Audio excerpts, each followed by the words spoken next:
Hey everybody, CW here, Card Wolf, because I am always on the hunt for great telephones. Not really, but today I am going to follow up on the promise I made in the last video where we learned during Dorking with Dice that Mr. Jose Oquendo is a collector of small telephones. He has a burning passion, not just for telephones, but small telephones. There are actually a lot of guys who collect telephones. I'm not one of them, but I have met many guys who collect them, so I'm out in the garage today to start off the episode with this small telephone that I found amongst my things when I was in Maryland. And this, as you can see, is pretty old. It's got the rotary dial there. I'll move that a little closer to the camera.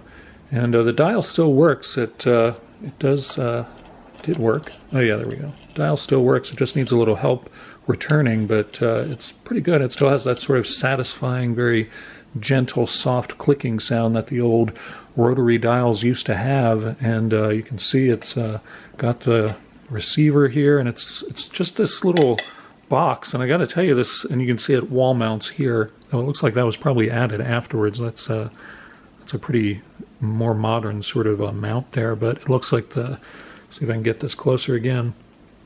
Looks like there was a mount here, and then this was added at a later time to make it a little easier. And then it's got the cables back here that you could plug into the existing telephone lines and whatnot. It does not have the kind of modern sort of telephone jack that landline telephones, if there are any still in existence, would have. So this isn't a phone that would be very easy to make work with existing telephone technology, but it's pretty neat, and I've never seen one like it other than this one, and it is definitely a small telephone, so I think Jose Oquendo would probably enjoy it. I'll show it to you in comparison to some other telephones of the age, because I do have some over here on my workbench, and I'll see if I can turn this. I don't know if I can do this with one hand, so I'm going to have to put this down for just a second, and yeah, I think that'll work. That box, by the way, that telephone has on it is, man, it is really dense and heavy, and that's not how you turn the tripod, Card Wolf. It's down here. Here we go. It's really dense and heavy, like you could easily bludgeon somebody with that thing, and you're probably now thinking, wait, does Card Wolf actually collect telephones? That's a lot of telephones, Card Wolf, and you're right. There's the Jose Oquendo card right there. Mr. Jose Oquendo is actually an interesting guy. It won't focus here, but I'll bring this inside, and I'll talk more about Jose Oquendo when we go inside and continue the episode. This is going to be a really weird episode today, as you guys probably already figured out. But anyway, you can see that this is a pretty small phone in comparison to other phones from around the same age. So I think it is one that Jose would be especially excited about. And Jose, if you're watching, you can give me a call on any one of these phones, and we can figure out if you'd like that. All of these phones are practical phones. They actually would work if you could figure out a way to hook them up. I think this one you probably could still hook up. There's nothing wrong with that phone so far as I know. This one, you also could theoretically hook up. The dial works perfectly on this. I'm being quiet so that you can hear it, in case many of you have probably never ever actually seen a rotary telephone. These were commonplace when I was a lad. This is what most people had, and they have a very satisfying sound. There's something really quite satisfying about that. I could probably do a whole ASMR video just of that sound, and I think a lot of people would respond well to it. This dial actually works too, though. It also, like the other dial, it also needs some help for the return, but this phone also has all its wiring back here and cabling, so if there were a way to hook it up to a modern phone system, there would be nothing to keep this phone from working. For those of you who've never used a phone like this, I actually have used a phone like this back when I was a kid. This is the part that you hold up to your ear, and this is the part that you speak into, and then when you hang it up, you put this on here and it goes down, and then that cuts the connection, and then these hang up from right there, and then these are the receivers that you put up to your ear. I realize that there are some of you who have used phones like this before, and I'm not speaking to you about this, but there are also a lot of younger people who watch the channel, and by younger I mean like in their 30s and 20s, and may have never seen telecommunications devices quite like this. So anyway, a few things that are takeaways here. Jose Oquendo, give me a call on any of these phones if you're really excited about that first phone I showed. Cardwolf does not actually collect telephones. I have no idea why I have these or where these even, how I accumulated these. My wife would like to know why I have these and why I accumulated these as well, because they're not small and they take up a lot of room. But anyway, those are the takeaways. We're going to go inside now and continue the episode there. This is kind of a weird episode. I have a few different things that I'm doing, including telephone display. I don't really know what's going on here. My workbench, I would love to say my workbench is usually not this crowded. That would not be true. My workbench is always a mess. I don't know why that is or how that happens. Oh, back here is kind of something, another random thing that we'll do here. This is, get this out of here. This is something I found in Maryland as well and shoved back there. This should probably be inside. It's something I put together when I was much younger. It's an old Baltimore Orioles pinback, an old penknife shaped like a bat, and then this up here is actually a schedule. I don't think the lighting is in here is going to provide any way for you to see this, but this is actually a baseball schedule for the Orioles' first season, their home games from 1954, and it's on this metal coin, and I don't remember where I came across that, but it's something that I immediately knew that I needed to have, and it was many, many years ago that I acquired any of this stuff. I think I had that as a boy, actually, but this stuff I acquired after the fact. So anyway, that's something I have as well and need to find a suitable place for, and probably a better frame. That's not really a great display for how interesting that stuff is to me. So anyway, I'm going to turn this off or pause it or whatever this camera likes me to do, and then I'm going to go inside and we'll resume this really scintillating episode that I can't believe any of you are even still watching. Okay, so here we are back inside where we usually are here at Cardwolf Central, and you can see the Jose Oquendo card has made it back inside with us, and it sits next to a very, very tiny telephone. I'm going to see if I can get the camera to focus on this thing so you can see just how small this telephone is. The camera, there you go. All right, so this is a tiny telephone keychain that I used to collect keychains too. I don't have hardly any of them left, but I did have this one still in the very small box of keychains that I decided to keep. And I think that this is, unfortunately, the receiver does not come off of here, but I still think it's something that Jose Oquendo would desire greatly to add to his collection. So once again, Jose, if you're watching the channel, my friend, just get in touch with me, and some of this delightful stuff could be yours to add to your collection. Jose Oquendo, actually looked him up and started reading about him and looking at various sources for Jose Oquendo information online, and he is a fascinating guy. I'm not being sarcastic here in the way I usually am. He's actually a really fascinating guy. He was a player for many years, and he played every position. He was primarily second base shortstop, but he played every position, including pitcher. He was the ultimate utility guy when you really think about it. He could do anything, and whatever the manager asked him to do, he was totally up for it. So that's really cool. He played second base and shortstop primarily, including playing second base while Ozzie Smith was shortstop, which is pretty good company in the middle infield there. And after he retired, Jose Oquendo became a coach, and he was third base coach for the Cardinals for over a decade and helped lead them to 2 World Series championships and many playoff appearances.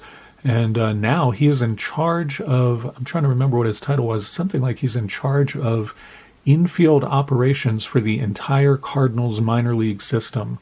So Jose Oquendo is the guy who decides which infielders play at which level throughout their minor league system and who gets promoted to the majors and stuff like that. So really, clearly a really great baseball mind, Jose Oquendo, to be, operating at that kind of level for so many years within the Cardinals coaching system. It's pretty remarkable to see that. So I really have a lot of newfound interest in and respect for Jose Oquendo, who's a guy I really didn't, know much about or have paid much attention to. I've seen him on cards over the years, obviously, but just didn't really know much about him. And I'm really glad to have had the opportunity to find out, because he's really kind of a fascinating guy. Though I'll tell you, the best thing about Jose Oquendo, the best thing about him is his nickname. His nickname is the Secret Weapon. How awesome of a nickname is that? I mean, come on. So, and it's clearly because he could play any position, and you never knew where he was going to show up. So that is an awesome, and I think a very fitting nickname for Jose Oquendo when he was a player, the secret weapon. Of course, you can't give yourself your own nickname, as we learned on an episode of Sports Night many years ago, Sports Night, the TV series, which is an awesome TV series if you're interested at all in sports. It's not the ESPN series. This was a comedy series that was out for a few years, and it is an awesome series. And that episode, I think it's I'm trying to remember, I think it's the Fight Doctor episode, which is one of the very best episodes. They discuss how you cannot give yourself your own nickname, otherwise everybody would be called the Hammer. So, and I think that's true. I'd probably choose that nickname myself. So anyway, Jose Oquendo Tribute Day here on the Card Wolf Network. And if I find any more, pardon me, if I find any more small telephones, I will be sure to bring them on the show, because I can tell you guys are very excited about this. We're doing all kinds of stuff on the channel. It's actually a mail day on the channel today. We haven't even gotten to that, and we're still not going to get to that. I have one more thing to show you before we even get to that. So it's mail day. I just got a great piece of mail that I have not opened from another channel. You guys will see that momentarily. But first, I wanted to show you this magazine from 1966. This is True's Baseball Yearbook from 1966, and you can see why I bought this. Mantle, Mays, and Koufax on the cover. I mean, come on. Doesn't get much better than that. I did not buy this in 1966. I bought it after the fact. I was not buying magazines a lot in 1966, but I bought this after the fact. But you can see why I bought it. What a great, neat collectible to have. The thing that struck me about this, though, is the headline for the Baseball Yearbook, "Is the American League washed up?" So in 1966, I guess they just thought, is the American League even worth it? Why are we even bothering? And, I guess they would have just put Mickey Mantle on, like, the Reds or something and been like, call it a day for the American League. We're just going to do National League teams from now on. So that's kind of interesting to know what that conversation was. I haven't read the article yet, but maybe I'll read that and get back to you.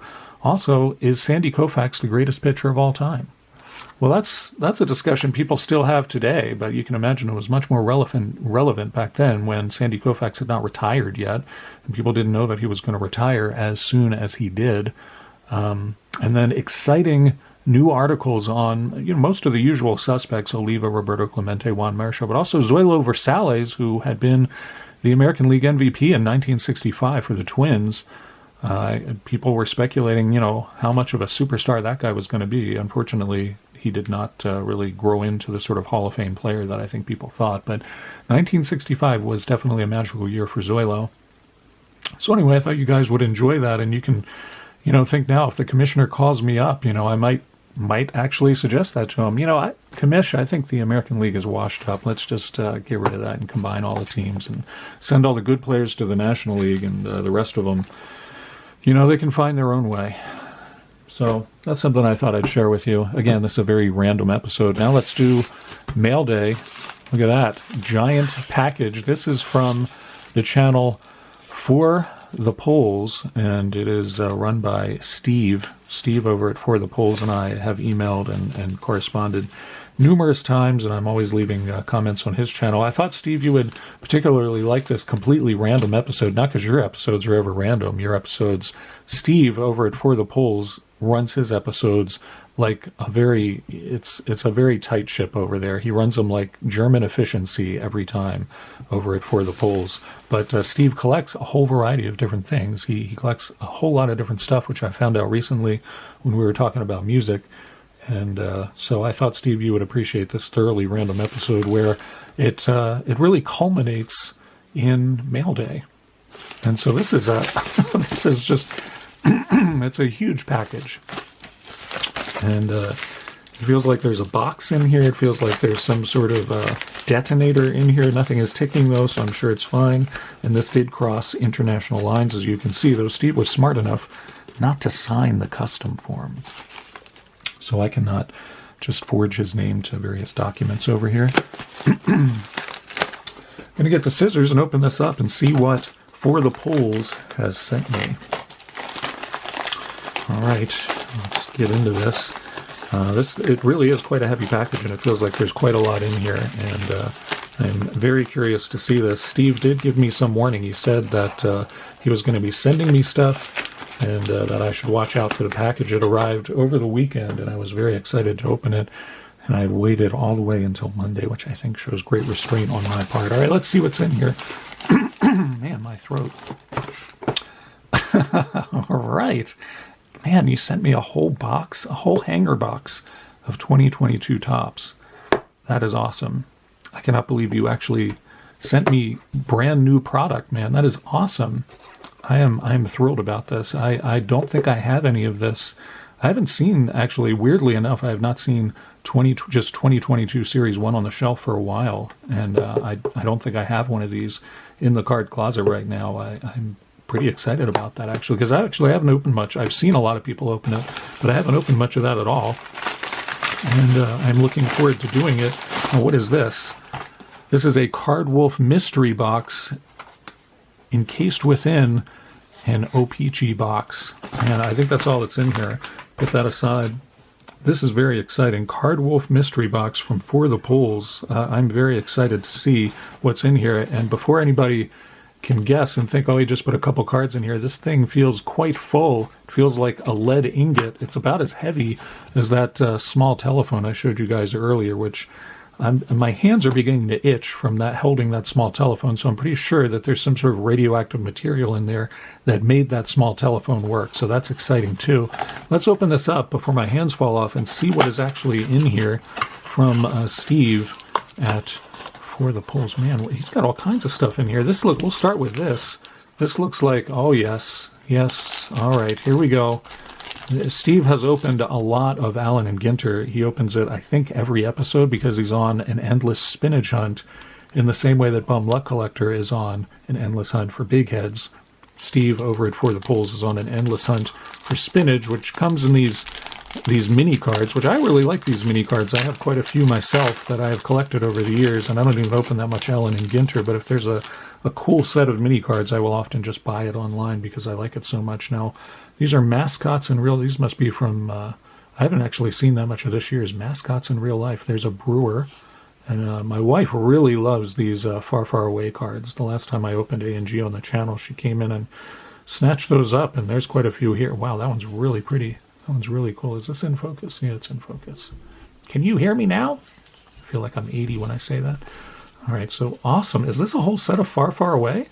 No way. Man, I'm going to have to set that aside in the wolf lair because my wife is going to be very excited about that. That is awesome. And then here is a random monkey. A monkey as a mascot in real life? I don't remember there being a baseball team named the Monkeys. I remember there being a band back in my misspent youth being named the Monkeys with various songs that they put out that I wasn't that into. Baseball, well, I don't know if that's a mascot either. That's just a sport. I'm confused. I am confused about mascots in real life. Somebody's going to have to explain that to me. Because there are no teams named the Monkeys, as far as I'm sure. Baseball cap, that is awesome too.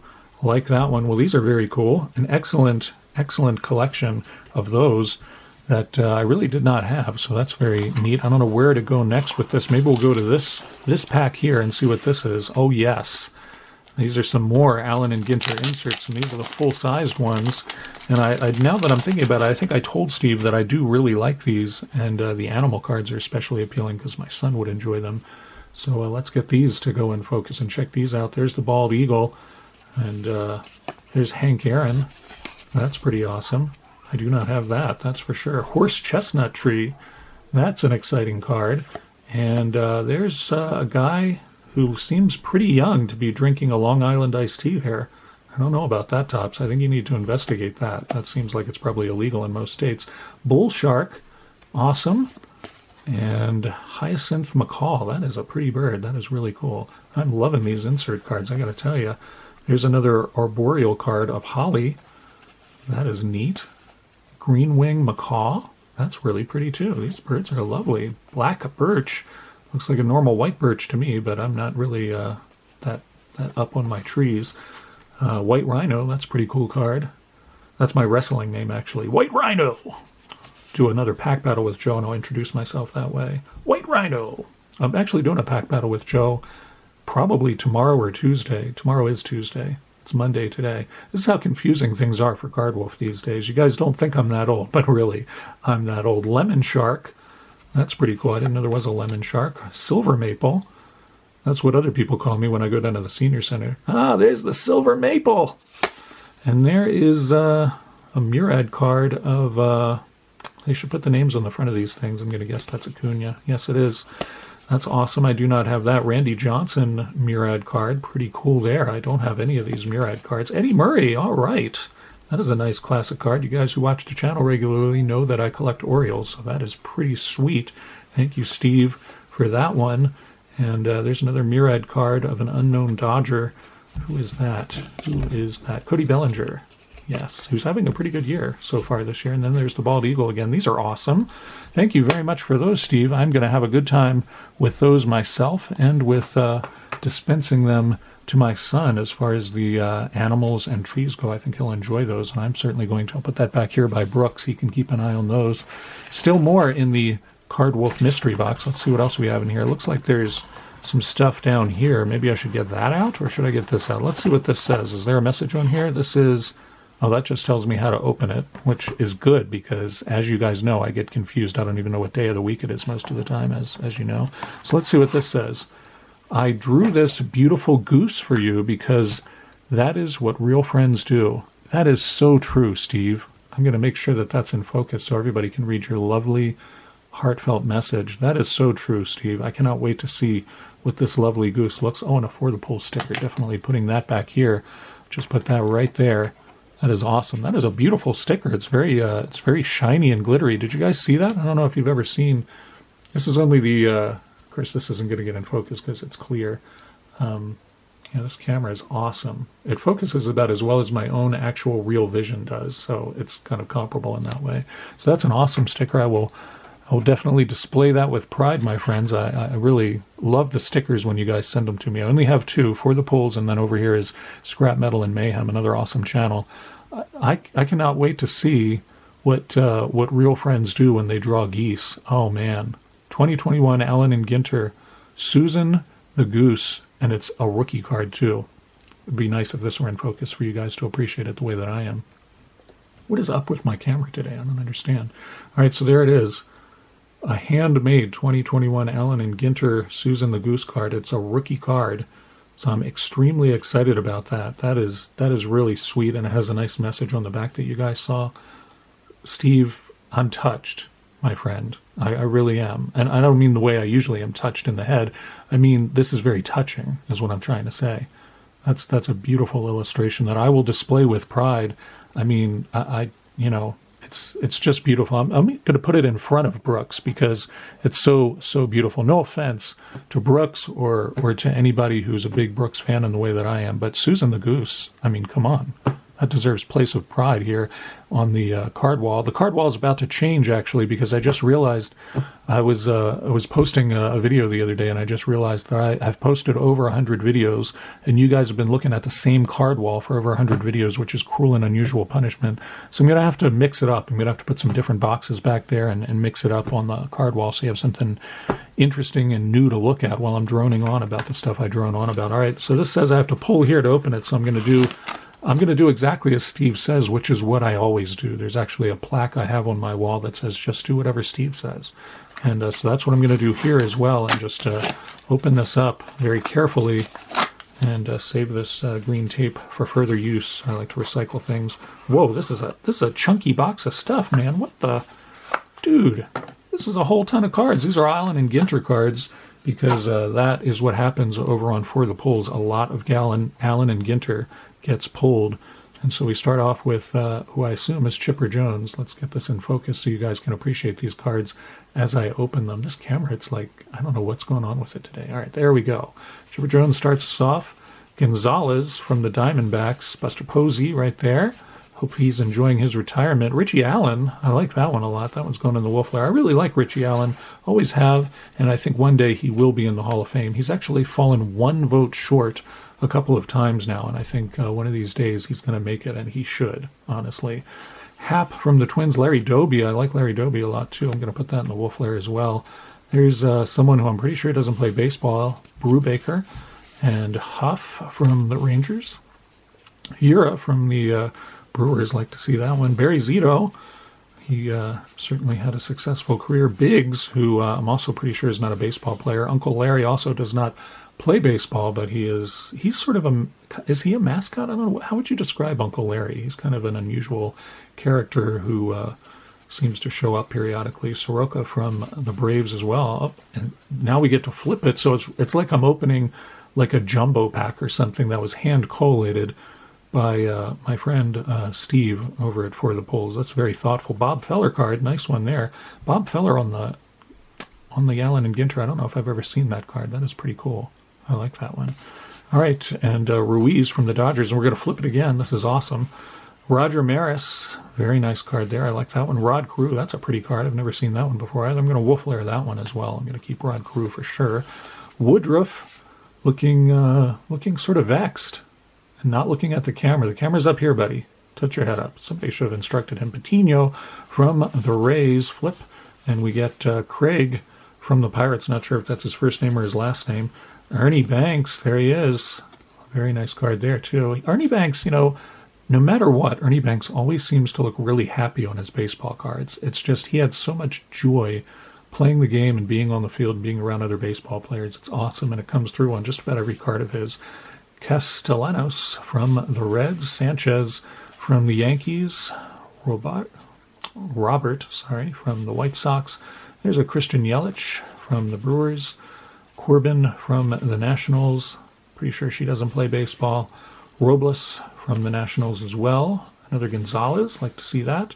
Johnson from the D-backs. I think that's Randy Johnson. Yeah, that is. And Lou Brock. That's a nice one, too. Boy, I like that one a lot. I have hardly opened any Allen and Ginter, so there's Waddle. That's pretty cool. He is a wide receiver in the NFL. That's pretty neat to find that one. Candelario from the Tigers. Tucker from the Astros. And LeMahieu from the Yankees, and there's still another stack over here with just as many cards in it. I cannot believe you sent me so many of these Allen and Ginter cards, and like I said, I have almost no Allen and Ginter, so this is a real treat for me. Buster Posey starts us off, and Ruiz from the Dodgers. Pretty sure she doesn't play baseball. Rizzo, if you don't play baseball, I don't care. When it comes to Allen and Ginter, if you're not playing baseball, unless you're an animal or a tree or something, if you're a person and you're not playing baseball, or at least playing sports, I don't care. I just go right by. Rizzo from the Cubs. Albies from the Braves. There's Lester from the Nationals. He looks cross. What is wrong with you, Lester? Come on, buddy. You're playing professional baseball. There's nothing to be that cross about, my friend. Morris from the Twins. Is that Jack Morris? That is Jack Morris. I forgot he was on the Twins. He looks like he's kind of scared of something. It looks like you just saw a goblin on the field, which happens sometimes. And there's Basabe from the Giants. Sanchez from Miami, as you can see. Rizzo again. Nice to see you again, sir. Hayward from the Cubs. Jose Altuve from the Astros. Carrasco from the Mets. Singer from the Kansas City Royals. And Arenado, of course, from the Cardinals. Raul Mondesi. No, not Raul Mondesi. Alberto Mondesi. Raul was his dad, I think, from the Royals there. Burrell and another Roger Maris. I like that one. Jazz Chisholm. That's a nice one, too. I collect Jazz Chisholm, and that's a rookie card, and I do not have that. So into the wolf lair you go, sir. Mr. Swanson from the Braves. Another Rod Carew. You go in there, too. Tony Perez and Giolito from the White Sox. Ozuna from the Braves. Duke Snyder hanging out there in the Allen and Ginter. Like to see that. Going to have to wolf lair you again. Ackers, you do not play baseball. Darvish, he looks, now that is how a baseball player should look. He looks delighted to be pitching, and you should be, sir. Merrifield, he looks nonplussed. Marquez, Rodriguez, Roberto Clemente, definitely going into the wolf lair there. Pretty sure you don't play baseball. Ramirez, Warren Spahn, of course, national. Oh, man, Hank Aaron, man, now we're on quite a run of awesome veteran players, all of which going in the wolf lair. Marquez, Sanchez, I think that's David Cohn, who was not a pitcher I ever cared for whatever reason. Kershaw, Clayton Kershaw, that's a nice one. Cal Ripken Jr., now we're talking. All right, let's get serious here. That is an awesome card that I do not have, and will be very, very happy to add that to my Ripken collection. Steve, this is an amazing stack of cards. I cannot believe you sent me all of these. This is awesome. Calhoun, Rodriguez, Babe Ruth, you guys probably heard of him. He is a nice card for me to pick up. Bueller, another Holly Tree. That's pretty great. I'll put that up here in that stack. Kane, and Martinez. Now we're out of focus again because I had to do that thing with the Holly. Derek Jeter and Stan the Man Musial. That goes over here in the wolf layer too. Man, we are just we are rolling here. This is awesome. I am excited to open this, and I think this video has gone on for a very, very, very long time. So I think I'm going to save this to open in a future video, and I'm going to make sure that I credit for the pulls when I do that, because Steve, you deserve credit for sending me this, and I'm very excited to open it. But I'm just looking at the clock on the wall, and man, I've been talking for, like, if you include the outside and the inside video, I've been talking for like 3 hours. So I don't think anybody's going to stick around much longer, and I want people to enjoy and appreciate when I open this. Thank you so much, Steve. This is awesome. I am just thrilled to have all of these Allen and Ginter cards. Honestly, I think I only opened like one box of this, so getting all of these is great. All of these Hall of Famers are especially exciting for me. I'm really, honestly, quite thrilled to have these, and these are beautiful cards too. I love the design on these. I don't know why I didn't buy more of these, but there you have it, and there you have this episode. I'm going to cut this off while I can. Thank you very much for tuning in today. Hope you enjoyed the complete randomness of this episode, and I'll see you tomorrow. As always, happy collecting.